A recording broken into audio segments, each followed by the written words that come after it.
66. How to host an interview podcast like a pro. Digital Marketing Radio with David Bain. Hi, I'm David Bain, and this is Digital Marketing Radio, the place where today's modern marketing masters keep you up to date with the latest tools, tactics, and trends of everything that helps to accelerate your digital marketing success. Now, content is at the heart of modern marketing mastership, and it's very hard to continuously create great content without the help of others. And if you're able to persuade some of the leaders in your industry that it's worthwhile granting you some of their time, you'd better make sure that you make the most of it. You'd better make sure that you know how to interview. That's what we're going to be talking about on episode 266 of Digital Marketing Radio with a man who created the entire category of entrepreneur interview podcasts. Since 2008, he's interviewed 2,144 founders of key technology startups. He's the founder of Mixergy and the author of the soon-to-be-published Stop Asking Questions, How to Lead High-Impact Interviews and Learn Anything from Anyone. Welcome to DMR, Andrew Warner. Thanks for having me on. Well, thanks, Andrew. You can find Andrew over at Mixergy.com.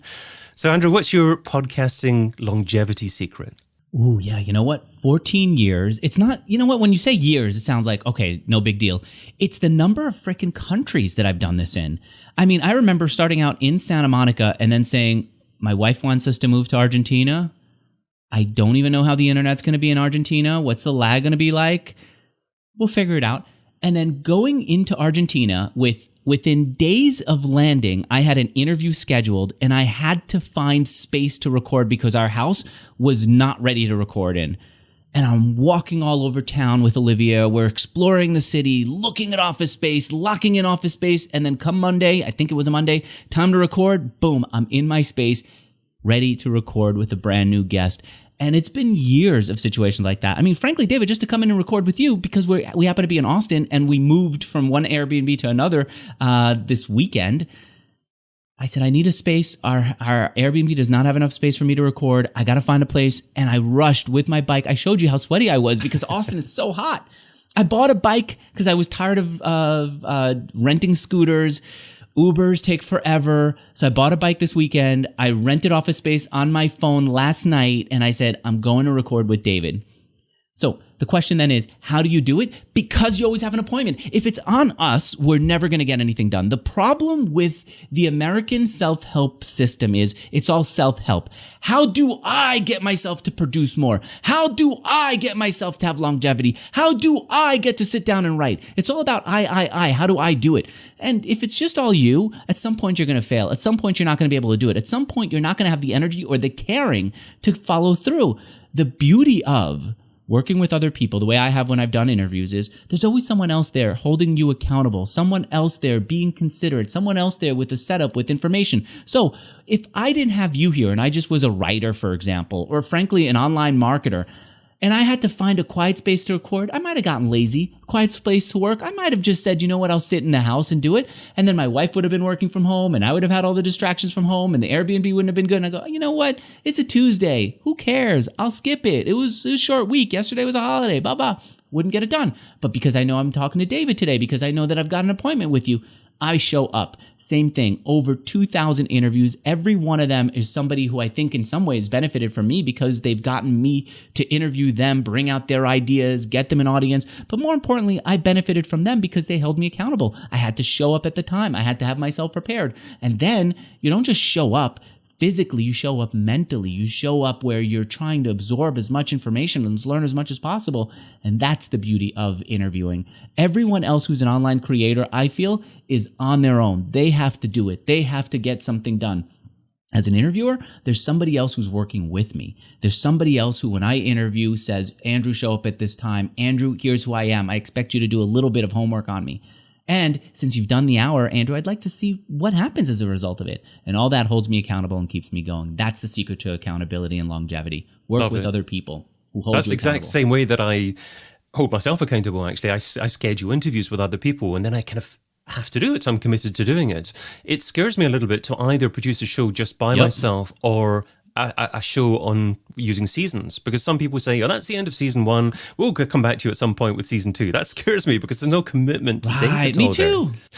So, Me too. one other question in relation to keeping on going is how do you actually stay refreshed and stop yourself from getting jaded? I try to ask questions that really matter to me. What am I going through? What am I dealing with? So last week, I had a situation where we're in Austin. My wife's not sure if she wants to move to Austin, go back to San Francisco. She's feeling frustrated. I'm feeling just energetic and optimistic about it. And I don't know why, because we haven't found a house here. We don't know where we live if we go back to California. There's no reason for me to feel at all optimistic, but I'm feeling optimistic. And as I do it, Olivia, who's very sensible, thinks, Andrew, you're just being, you're not being reasonable. You're not paying attention. You're not thinking about what's really going on in the world. And I thought about that when I went into my interview last week with this entrepreneur, Jerry, who's owned and worked in the parking space business for years. Guy's done an Ironman marathon. He's climbed 4 of the top peaks in the world. And he says to me, Andrew, the reason I could do it is because whenever I go with a friend to climb a mountain and they see how tough it is, after all the preparation, they say something went wrong here. We have diarrhea. We have to get off the mountain. Something went wrong. Our equipment failed. We have to get off the mountain. And he says, I see it and I think this is just part of what I signed up for. This is going to be great because at the other end of this diarrhea, we're going to end up feeling lighter and we'll have less to carry in our bodies and we're going to get to the top. And he says his friends leave, but he stays. And so I asked him a question about this. How do you ever have somebody who feels like you're not reasonable, like you're living in some kind of fairyland and you're going to cause trouble for them because you're not thinking rationally? And we had a really clear conversation where he talked about how it happens often enough that people believe it. It happens often enough that he will, in crisis, find the opportunity that he has trained himself to do it. And I thought, the way I'm holding myself, it's reasonable. We're going to figure out where we want to live. That's not even one of the biggest problems of our lives. This is going to end up with something much better coming out of it. And so, for example, today, I've had a great office in San Francisco. Everything recorded well. I love that I was able to come in here and out of nowhere find a spot that feels comfortable, feels refreshing. And it's because I shifted out of the place that was comfortable into a place that was causing not a major crisis, but a small little issue for me over the weekend, and then I solved it. And so that's what I do. Whenever there's something on my mind, I seek to a person who I want to have a conversation with who has not just overcome it, but done something amazing because of it.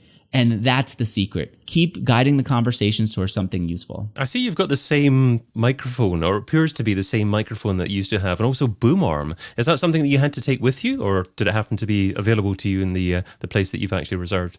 I was going to throw out this boom arm and go light. And I left it in our house that we left in San Francisco. And my wife says to me, you can't just leave it here. I said, yeah, we can just throw it away. She said, no, you can't. I threw it in the back of the car and I didn't have the heart to throw it out on my drive from San Francisco to Austin. And I'm so glad I didn't. It really does help. It lets me have the ability to lean back. It lets me have a microphone that sounds good. I'm a strong proponent of boom arms. I think a lot of people look for the best possible mic and they spend money on mics and cameras. A boom arm will cost you about $100. Huge difference. It means you have more desk space. It means when you tap the desk, nobody can hear it. Let's do it. I'm going to hit the desk right now. Yeah. You can hear the desk, but the mic isn't making a sound. Absolutely. That's huge. And I'm hitting the desk pretty hard. Definitely, definitely. You've learned, I'm sure, so much over the last 12, 13, 13 and a half years? 14 years almost. I'm sure it's hard or been hard for you to distill everything you've learned into a single book. So you decided on interviewing skills. Is that the most important skill that you happen to have developed because of podcasting, do you think? I think so. I think what I've discovered is that I can have conversations with people beyond interviews in a way that is extraordinary, and in interviews even better, because I've done this not just for 14 years. I'm kind of an obsessive person.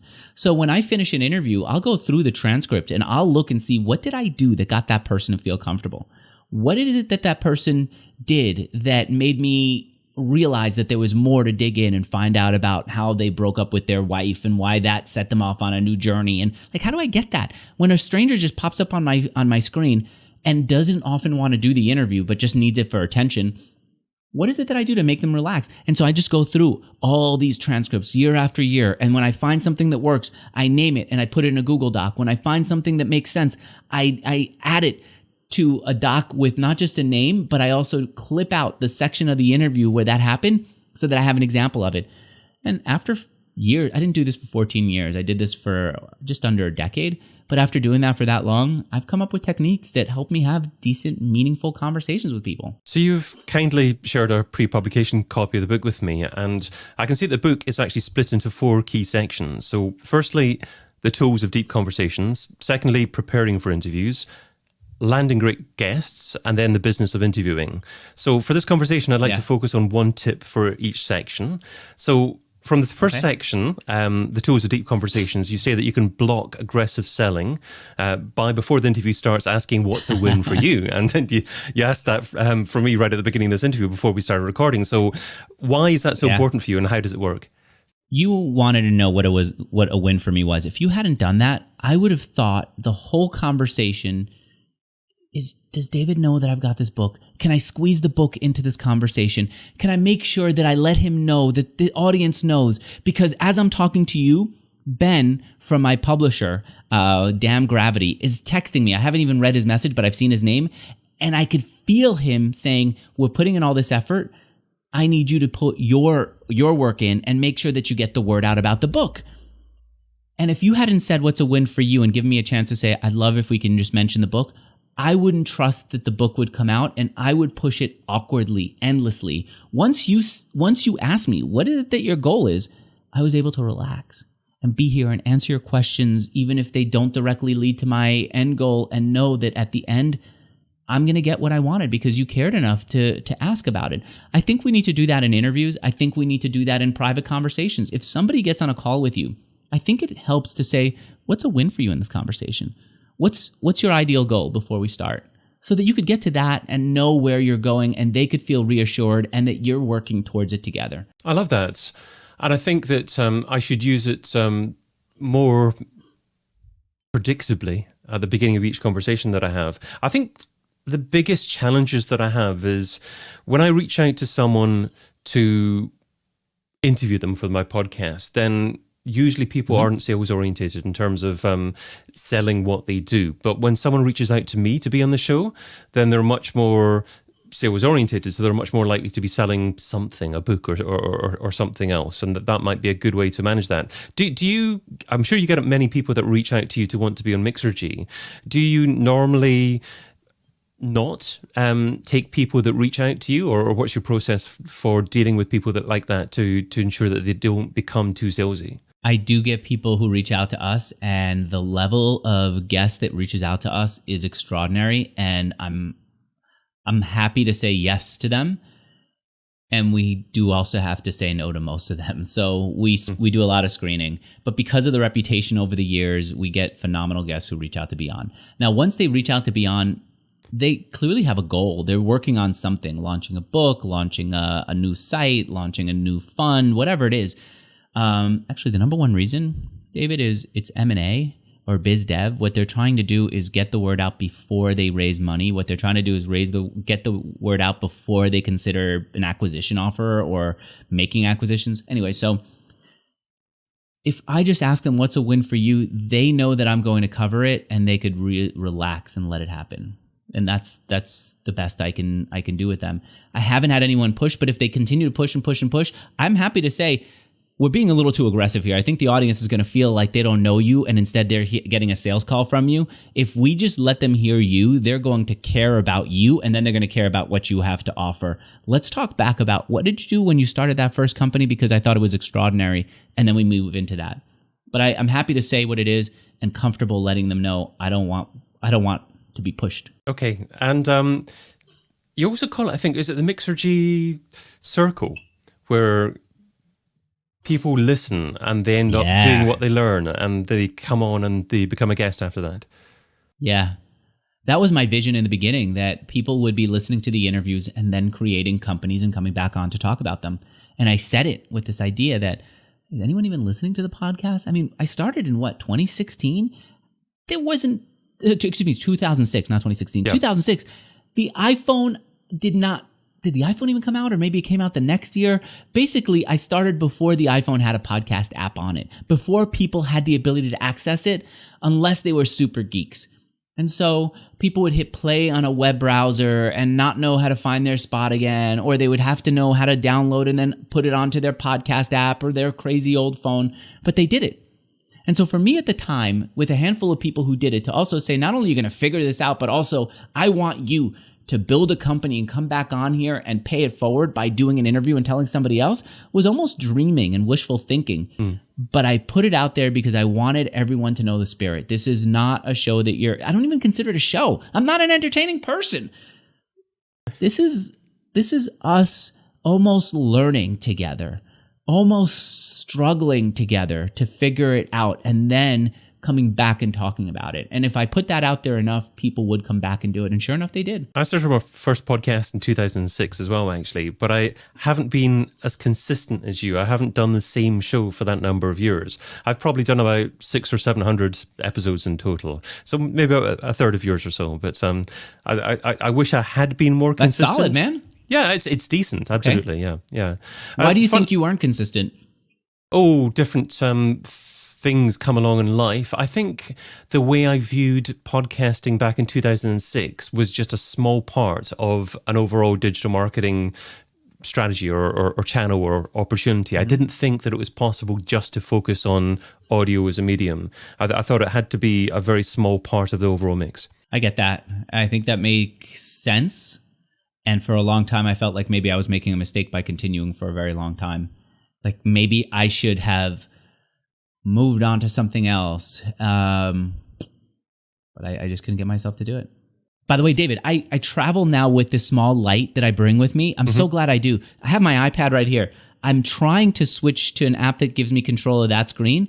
And look at how it darkens me to do that. Like, look at that. I'm going to try to jump in.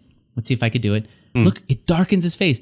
I know that I care a little too much about this, but I've really been enjoying how I get different looks whenever I'm in a different office, like different aesthetic webcam experience. I've been loving it. I love your design. I love how you've got that old microphone. I love the colors behind you. I've really been geeking out on the design of podcasts and little things that go into it. And it doesn't have to be a huge rig. Yeah, I've got into lighting a lot more recently. You have to have a key light, which is about 30 degrees off center, and that's where the majority of your light comes in. But I've also got a filler light, which is the same angle from the opposite side, not as strong, but it just takes away some of the shadow there as well.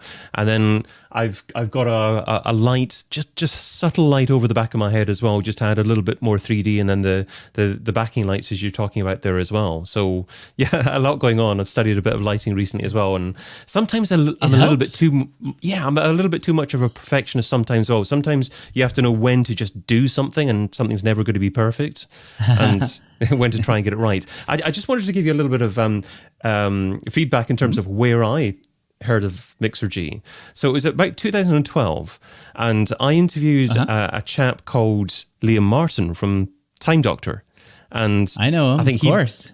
Yeah, exactly. So he'd been on Mixergy, and so I interviewed him for a podcast, and he said to me, I asked him maybe what podcast he listened to, and he said Mixergy. I said, Mixer what? I had never heard of Mixergy, I'm afraid, at the time, but I've been a regular listener since. So he's the chap that's responsible for a small percentage of your promotion.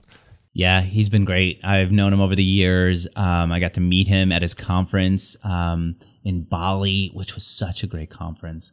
I think that's the thing about podcasting that gets me down, is that it's not a huge audience. Like a small YouTuber will have a bigger audience than a large podcaster. And so for a while there, it felt like it wasn't worth putting effort into podcasts. And I know it doesn't have to be either or, but if I'm thinking about the effort involved in doing a podcast versus YouTube, it felt like it wasn't worth it. The advantage that a podcast has is the sense of intimacy, like you are in somebody's head. And when I listen to a podcaster, it feels like, I don't know, like they're part of my thought process. They are part of my daily life in a way that a YouTuber isn't, in a way that an Instagrammer isn't. It's hard to explain. And that is a huge benefit of the experience. Definitely. It's a different type of medium. I am trying to publish episodes now on YouTube as well, but I've never had as much success publishing regular episodes on YouTube. In the past, 5 to 10 years ago, I've had quite a lot of success with publishing individual long talks of me doing seminars on YouTube. So I've had #1 rankings on YouTube for phrases like digital marketing and videos with 100,000, 200,000 views. But I've never had that consistency on YouTube. I've never had those regular subscribers on there. So have you tried to focus on YouTube at the same time, or never really majored on the channel? I did in the beginning, and I didn't feel like it was my best work. I didn't feel like I had a passion for it. I'm not, and until recently, I'm not a really big YouTube fan. I listen to podcasts. I don't have the energy to sit down and pay attention to something like that. I'm much more active. So I want to go for a run. And sure, I'll listen to a podcast and have for years. I want to go for a bike ride. I want to move. I am not the sit still and watch, with one exception. Before going to bed, I will watch chess videos. And I could never believe that I would like to watch people playing chess, but it helps me with my game. It's relaxing. I'll watch that. And then when I fall asleep, I listen to history YouTube shows. But beyond that, I'm not even watching them. Just stories help me fall asleep with the podcast in my ear. There's something about the conversation. There's something about the experience of a podcast that draws me in, and I'm sticking with what I feel passionate about. So you were live streaming on Facebook for a while. How did that work out for you? I was even live streaming on Twitch before it was Twitch. I thought that there was an advantage to it. My challenge with that was the same thing that Seth Godin said when I asked him why he didn't have comments at a time when everyone had comments on their blogs. He said that he can't stop paying attention. He can't stop paying attention to the comments. And so he's guided by them, whether it's directly or indirectly. If you listen to the interviews that I did with a live audience, you can see I'm playing up to the audience in a way that is more about up to the minute happiness, up to the minute make them love me, up to the minute make sure that they're interested enough to stay. I don't love that. I want the intimacy of a deep conversation. I want to get deep in with somebody. And again, this goes everywhere. If I'm together with a father at a playground while we're watching our kids, I don't want to have a BS conversation about how school is going and about playgrounds and how tough it is to be a dad. Oh, screw that. Yes, it's all tough and whatever, blah, blah, blah. I want to know more detail. I want to know when they're being dicks. Can I say that? I want to know when they're being jerks. Sorry about that. When they're being jerks to their wives and how they're dealing with it. I want to know about how they feel stressed. I want to know whether they feel like they want to be with other women. I want to know about whether they feel confined by being in there. I want to know what little life hacks they have for working that maybe fit me. I want that deep conversation. And I didn't find that I was able to get that when I was doing a live stream. It made me want to entertain the audience like a dancing monkey. So the next section of your book is preparing for interviews. I'd like to ask you about pre-interviews. So why are pre-interviews so important to you? And am I making a big mistake by not doing a pre-interview? My issue is that I would, at the end of an interview, have a guest go, that was good. By the way, I meant to tell you about that time that I scammed somebody out of money and I felt guilty about it, but it started the business. I go, dude, why didn't you say that within the interview? And of course they didn't say it because they weren't thinking about it at the time, because they're answering my question instead of being a little bit more creative with what they thought about. Because maybe at first they weren't sure if they wanted to reveal it, but then once they told me, they realized, you know what, that's an okay thing to say. And I would have that happen often. And I realized, you know what, I need a way to get these ideas before the interview happens. And so I remember pulling into a Jack in the Box and doing my first pre-interview on a piece of paper that I happen to have in my car, calling up a guest and saying, I need to talk to you because you're going to be online tomorrow with me and this is going to live forever. And when he called me, I happened to be driving, and I remember pulling into the parking lot of a Jack in the Box, asking him questions, writing down quick answers, realizing where he's interesting, realizing where he's boring, and being comfortable enough to cut the person off, to say, where'd you get the idea? And then when he goes into blah, blah, blah, blah, blah, of like the whole thing that he's prepared, the origin story that his PR people prepared, I remember cutting him off and go, actually, all right, let's save that. But what I want to know is, why did you? And then I ask another question. And then when it's good, I go, okay, let's cut it off so it sounds fresh in the interview. And in that pre-interview conversation, I was able to identify the stories that mattered. I was able to cut somebody off because either we want to save it so it's fresh, or because I want to guide him towards something that's more interesting, but we don't have to let it go on. And that helped a lot. And so I think that we all need coaches. I think we all need a little bit of help to get out our best ideas. And that's partially what a pre-interview is about. And so we do that. The other part is they test to see, can I say this? Do I feel comfortable saying it? I do think it absolutely helps. It doesn't have to be a formal pre-interview, but I think you asked me a few of the questions that are coming up for later on in this podcast. And I didn't realize you emailed them to me or sent them to me somehow. And so I didn't prepare answers. And then you gave them to me and I tried to come up with answers quickly, but I couldn't really. And I thought, all right, I'll just wing it when we go on. And I think if you would have spent some time coaching me on it and saying, all right, Andrew, I'm going to ask you about who's an up and coming marketer. Well, have you had anyone talk to you? What type of things do you like? If you coach me a little bit in a forceful, quick way, I think I would have come up with a great answer. Instead, I have an answer I feel okay about. But I think we all need help to come up with that greatness. Yeah, I mean, obviously I send the interview questions for the second section out to guests beforehand. The first section, I like to have more of an open conversation. I have a few notes for myself, certainly, but if it goes in a different direction, that's great as well. But for the second section, it's more structured. So I think it makes sense to send the questions out to guests beforehand. X percentage, maybe 20% do people do the homework? 80% of people they don't do the homework. 80%, most people do, yeah. For me. All right. I find that people don't do the homework enough, and I find that them doing the homework maybe is not enough. But it doesn't matter if you're prepping them, if you're prepping yourself. That's the win. It doesn't have to be my preparation. It doesn't have to be the best preparation.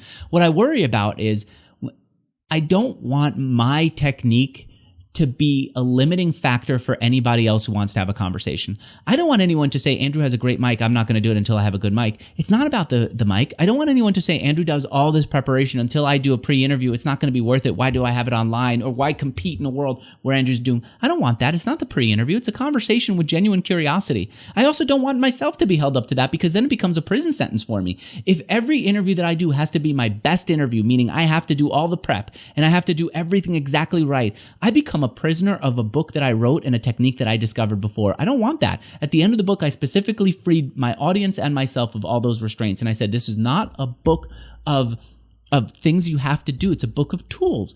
It's just, here it is. Use the tools that you want. I have a toolbox at home. If there's a tool that I need in order to unscrew a doorknob, I'm going to use it. But you know what? If none of the screwdrivers do it and I could do it with my fingernail, I would do it with my fingernail. Just do whatever it takes in order to get the thing done. And for me, the thing that we're trying to get done is and this is the thing that's holy for me. This is the thing that's really important. We're here to learn from the other person. We are here to extract some knowledge that we couldn't get anywhere else. There are other people who are going to teach you how to do these types of interviews where you get someone to admit something, where you change politics forever by showing that person that you interviewed was really a hoax all along or a charlatan. That's not me. And so that I feel solid about. We are not here to try to trap someone. Every trap that we've seen in interviews seems to work, but it doesn't really. No one's politics are changing anymore because of it. What we could do is we could really affect change in our own lives by saying, there's something I'm wrestling with. I want that direct answer from someone who's done it. And guess what? If you're going through it, there's someone else who's doing it. And if you do that, screw the rest. Pre-interview doesn't matter. Good mic doesn't matter. Good anything. Good manners don't even matter. If you just come at it and you say something like this is not true, but my wife and I are going through a real crisis right now. We're yelling at each other because we're in an uncomfortable situation because we don't have an Airbnb that feels comfortable. We don't have a house that we're trying to figure out where we want to live. I know you went through this. You were traveling with your wife for a year. Can you help me understand? Did you ever experience this? How did the two of you go through it? That is the heart of the conversation. Find someone who's done the thing that you're trying to do, who's been through the problems that you're going through right now, who's come out of it the other side with enough charity and concern and excitement for the conquest to come back and help you do the same thing. Then you got gold. Then you've got something. That's it. Bottom line. I remember listening to you 8 or 9 years ago or so and thinking I wouldn't want to be interviewed by Andrew Warner. I'd be a little bit scared. That he's a tough interviewer, and the kinds of questions that he asks, the way that he jumps in, the way he drills down into every single little minutiae, little bit of information. I might not have the answer there. But now I'm thinking that you're not quite as scary as you used to be in terms of being an interviewer. Do you think No, I'm still pretty scary. Here's why I'm scary. Okay. I think that too many people now are getting coached on how to express what they're doing, and they're not talking.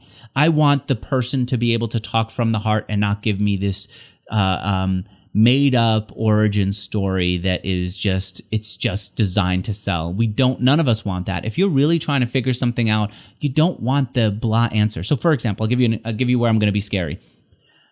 I'm going to get together with my friend Brad Weimer this Friday.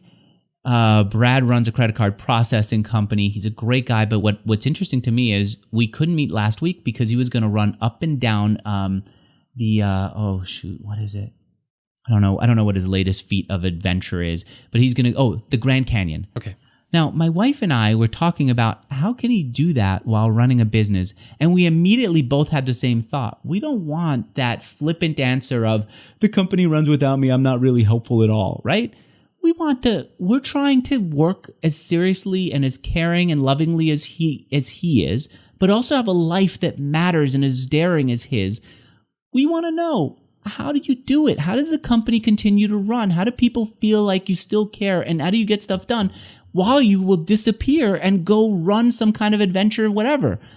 And if he gives me that pat answer, I will be absolutely that mean Andrew that people love or hate. And I think it's important. And I don't think that in the moment the person feels threatened. I think in the moment the person feels jarred, like, ooh. But if they understand my heart and where I'm going from, if they understand my wife and I are working crazy hours, we also have this ambition to do big things with our lives, and we're trying to figure out how he did it.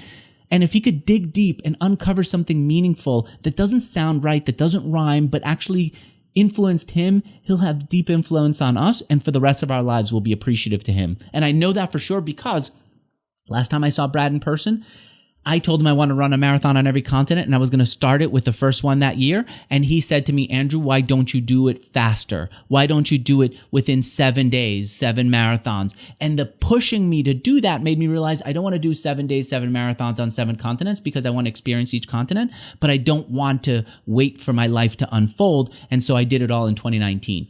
And so when he could give me that meaningful, why are we getting there? My life has changed, and that's where I want. And every interviewer should do that. We should be mean or tough, not mean like mean-spirited, but like really tough whenever we don't get that deep answer that we're going for. And the only way we could get to it is if we are emotionally enough connected with our lives to know what our problems are, that we can be vulnerable about it and say, I need you now, and I need your help. So I'm going to skip over my question about asking you how you actually get superstar guests to appear in your podcast, because people can go and have a look in the book for that particular question. But I want to ask you one more question before moving to the next section. And that is, I think it's got a little bit harder to get guests to promote your episode or promote the episode they've been on Yes. once they've been on it than it was maybe 5 years ago, 10 years ago. Is that the case? And maybe what tips do you have to get guests to promote the episodes they've been on? It is incredibly hard to get guests now to promote because we've come to a world where no social media app wants to get their users off the app. No social media users want to. So for example, in the early days of Twitter, I'd finish an interview and people would tweet out that they were on. And if they tweeted out and gave a link, people would follow the link and go over. Today, followers on Twitter are not going to hit that link. They're not going to like that link. They're not going to engage with that link. Twitter does not want to promote that link that takes people off the platform. And so there's disincentive all around for people not to do it. I'm trying to think of what to do to get guests to be more promotional, to help with the promotion. I have a few ideas from doing these interviews that I'm going to bring back to the interviews that I do myself. There are times in interviews where I tap into some kind of deep meaning about my life, like I did with that last answer where I felt I went long, but I went meaningful. If there is a way for me to somehow pull that in a clip that makes sense, I would want to share that so that now I've uncovered the thing that I stand for, the thing that I am spending my life fighting for, which is it's not about the mic, it's about the depth of you knowing your own problem and holding the other person accountable to find how they solve the problem.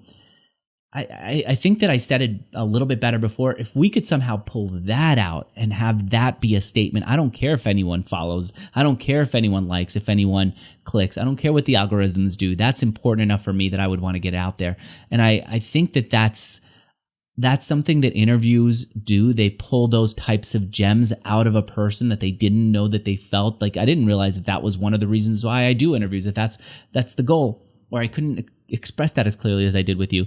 We need to find a way to get that out for you, since you pulled that out of me, to help me now share that with other people. And I don't know how. And it could be a clip that's that, like if you came to me at the end and you said, Andrew, was there anything that felt like it was gold that you'd want my team to clip just for yourself? That's a nice maybe question. You want to share it, maybe not, but it would be that, right? So that would be the thing. I get a lot of clips pulled for the interviews afterwards, but there's stuff that don't really matter. They matter to the host, or they think they matter to the host, but they don't really matter to me, and I'm not going to share. Anyway, so that's one. Here's another one.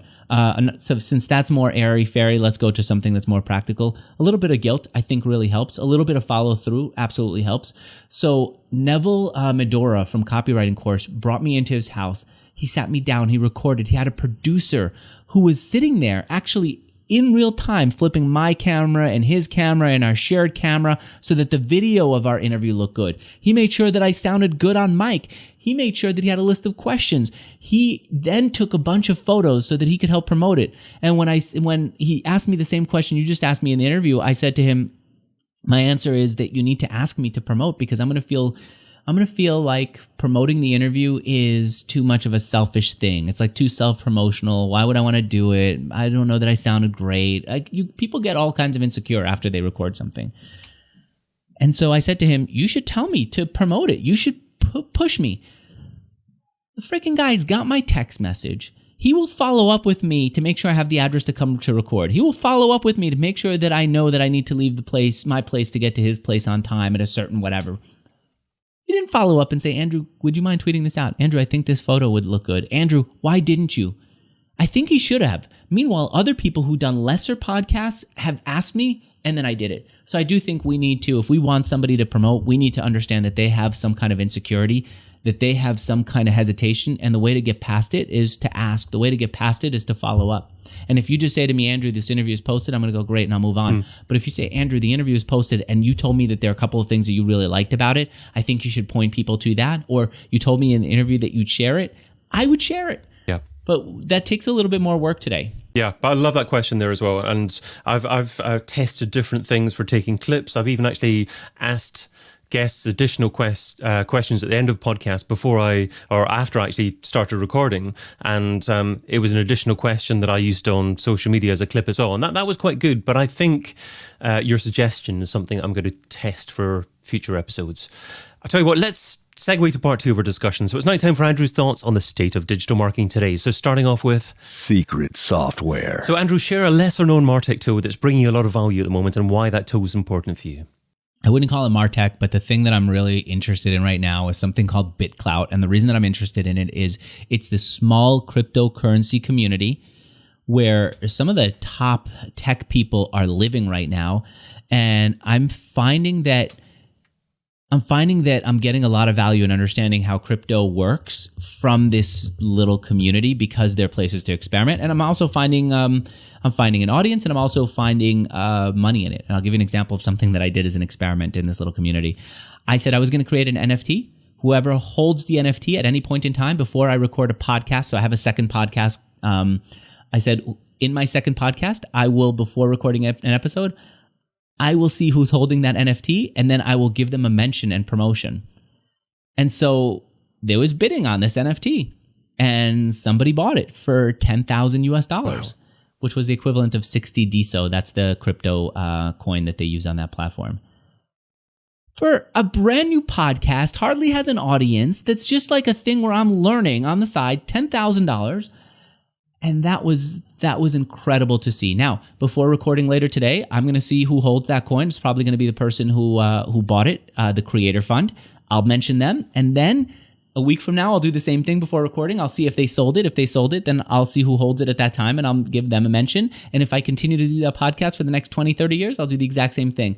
It is amazing to be in these smaller communities. We keep thinking, how do I go bigger, bigger, bigger? I think these smaller communities are really fascinating because we could experiment, because especially in this whole crypto space, there's money, there's incentive in a way that we didn't have in the old social media days. And so I highly recommend you go to BitClout, and if you have a different crypto or different new community, go use that. You're a challenging guest because I keep on wanting to follow different rabbits that you throw out there and go in a different direction, but I'm not going to do that. I'm going to say moving on from something that you currently use to something that you're going to use. So that is... Next on the list. So what's one marketing activity or tool that you haven't tried yet, but you want to test soon?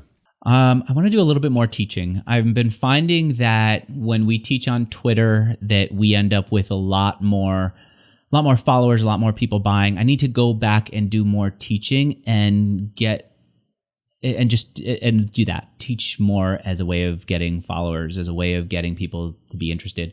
If you're looking for social, actually, no, that's it. That's basically it. We're not using as many tools as before. What form of teaching keeps people engaged for longest at the moment?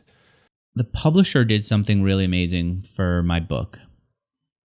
Ben Pitano, the owner of the company, said, we are going to take control of your social media strategy and we are going to help you talk about interviewing.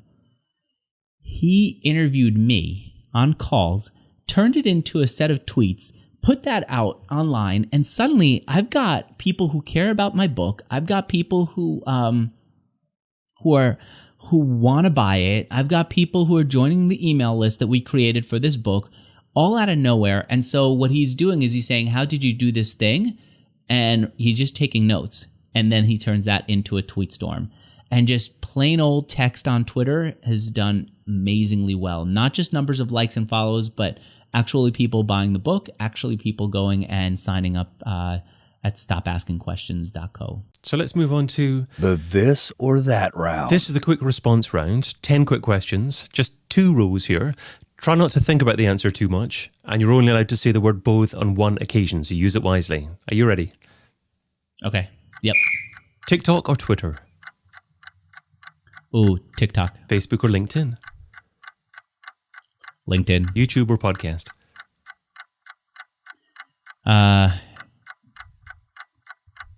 Podcast. Traffic or leads? Ooh, traffic. Paid search or SEO? What was the first one? Paid search or SEO? Ooh, paid search. Ads or influencers? Ads. Google ads or Facebook ads? Facebook. Email marketing or chat marketing? Chat. MarTech stack or all-in-one platform? Ooh, MarTech stack. One-to-one or scale? One-to-one. There are a few that I could dive into there as well. The first one intrigued me where you said TikTok instead of Twitter when we'd just been talking about Twitter. But I'd just like to go into chat marketing actually, because I thought you were going to say email marketing there. I know you have involvement in chat marketing, but I haven't seen chat marketing actively involved in the promotion of your book. Are you using that? I don't think we're using chat marketing nearly enough. I know we're not using it in promotion of the book. I think that chat marketing is what breaks through for me.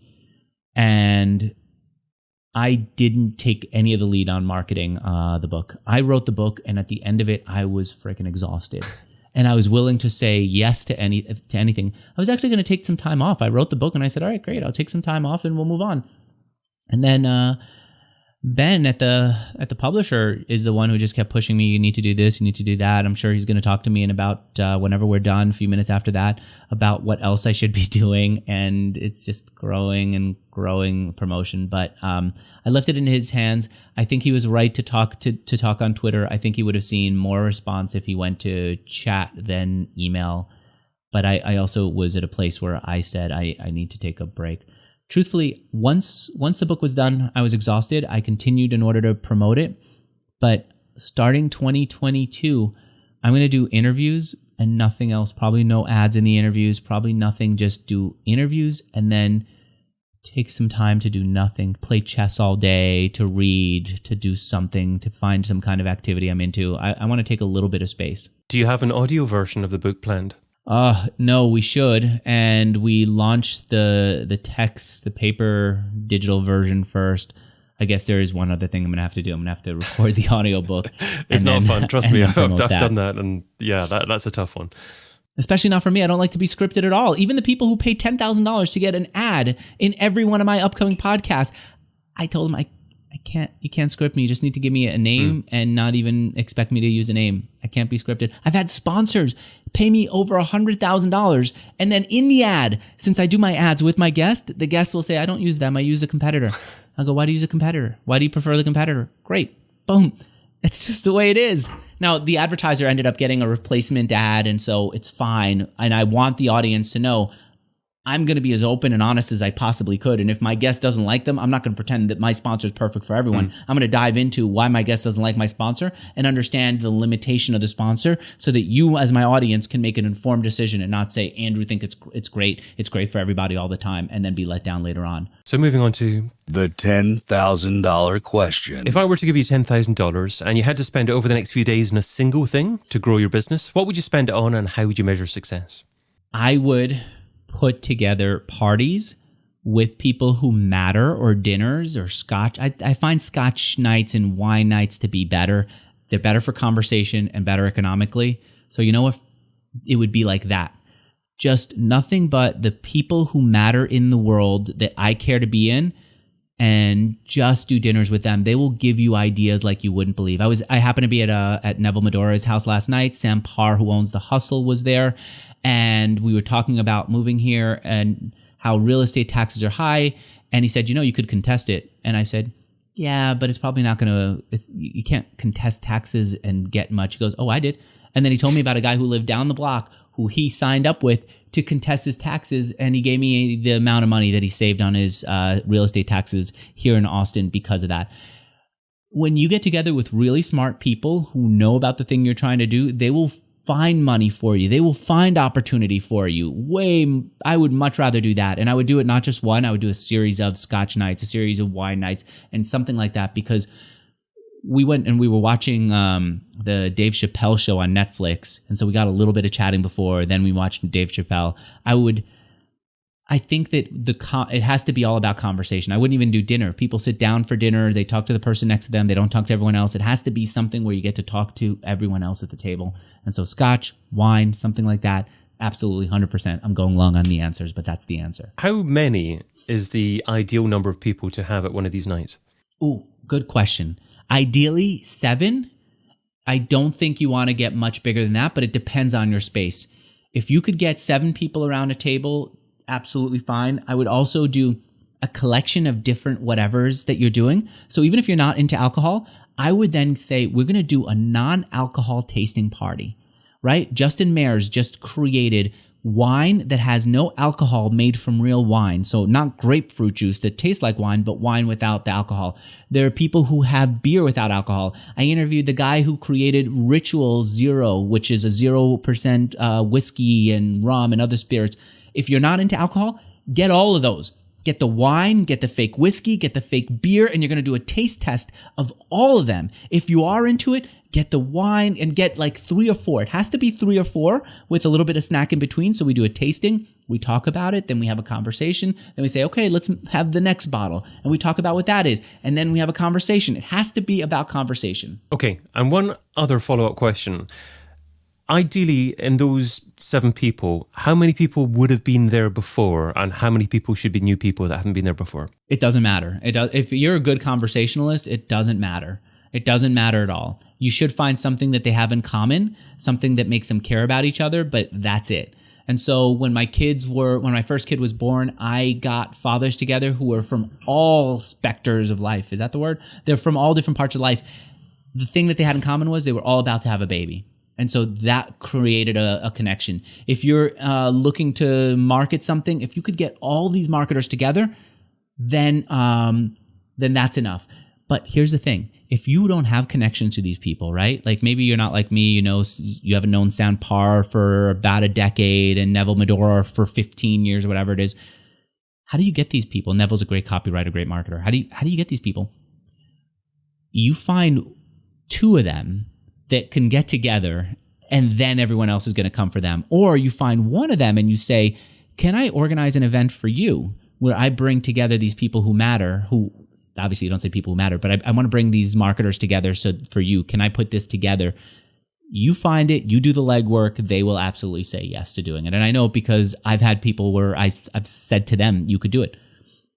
Justin Mayers, for example, he's the guy who created Kettle and Fire, this bone broth company, doing incredibly well. When he was younger and just getting started, he wanted to meet people in tech.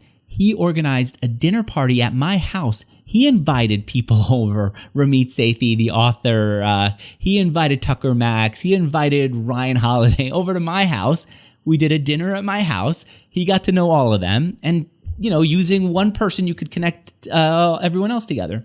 That's the answer. So to finish off, magical marketer. who's an up-and-coming marketer that you'd like to give a shout out to? What can we learn from them and where can we find them? All right, it's these two brothers who use the same name on social media called Krasenstein.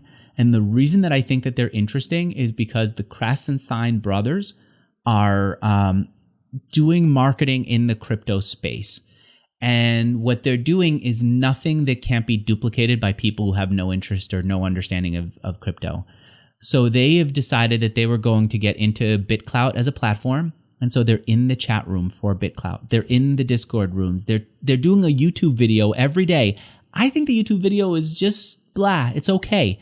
They have a bad mic.